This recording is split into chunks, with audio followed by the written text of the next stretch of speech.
Sesungguhnya hari Tuhan itu datang, menyala seperti perapian. Maka semua orang yang gegabah dan setiap orang yang berbuat fasik. Jadi ada dua. Yang pertama gegabah, yang kedua orang yang berbuat fasik. Ya, orang gegabah ini orang yang bertindak tanpa berpikir, tanpa ya bertanya kepada Tuhan. Orang yang tidak mau dalam bertindak, berbuat itu sesuai dengan apa yang Tuhan inginkan. Sebab orang yang gegabah dan orang yang fasik itu akan seperti jerami, ya, dan akan terbakar oleh hari yang datang itu, sampai tidak ditinggalkan sedikit pun, sampai ke akarnya. Tidak akan ada yang bisa bertahan selain orang yang hidup di dalam kebenaran. Jadi hal yang pertama, hati kita ini. Jangan sampai hati kita ini syarat dengan dosa. Jangan sampai hati kita ini bimbang. Jangan sampai hati kita ini bercabang. Mendua hati. Orang yang mendua hati tidak akan mendapatkan sesuatu dari Tuhan. Orang bimbang sama seperti dengan gelombang laut yang diombang-ambingkan kian kemari oleh angin. Makanya ikut Tuhan ini nggak boleh setengah-setengah. Harus komitmen. Kalau ikut Tuhan seterusnya. Tidak boleh mundur dari jalan Tuhan. Jangan kita berpijak di dua sisi. Meletakkan kakinya di dunia, ya, satu meletakkan kakinya dalam kebenaran. Tidak bisa. Orang yang demikian, janganlah yang mengira bahwa ia akan menerima sesuatu dari Tuhan. Makanya jaga hati. Jangan ada yang bimbang. Haleluya. Ya, jangan sampai hatimu bercabang. Mengapa hati ini yang menjadi patokan Tuhan nomor satu? Ya. Yang diperhatikan Tuhan soal hati ini kita dulu.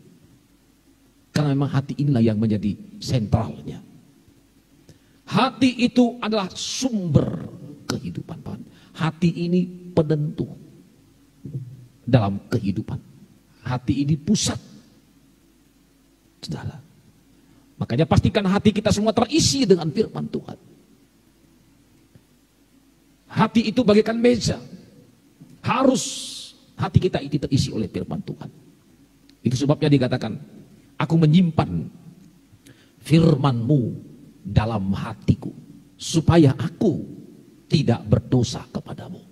Hati ini sebenarnya adalah tempat firman.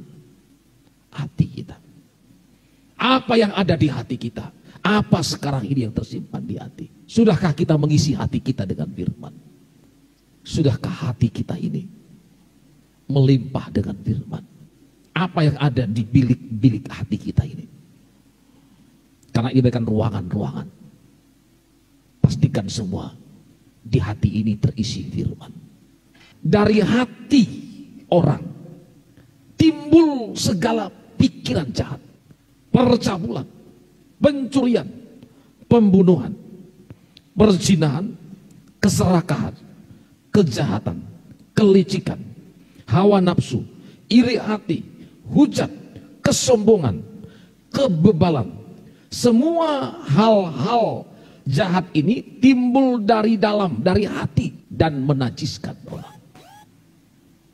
Jadi hati ini menjadi kunci. Dari hati ini kemudian dia mengekspor kepada pikiran kita. Dia mengirimkan kepada pikiran manusia.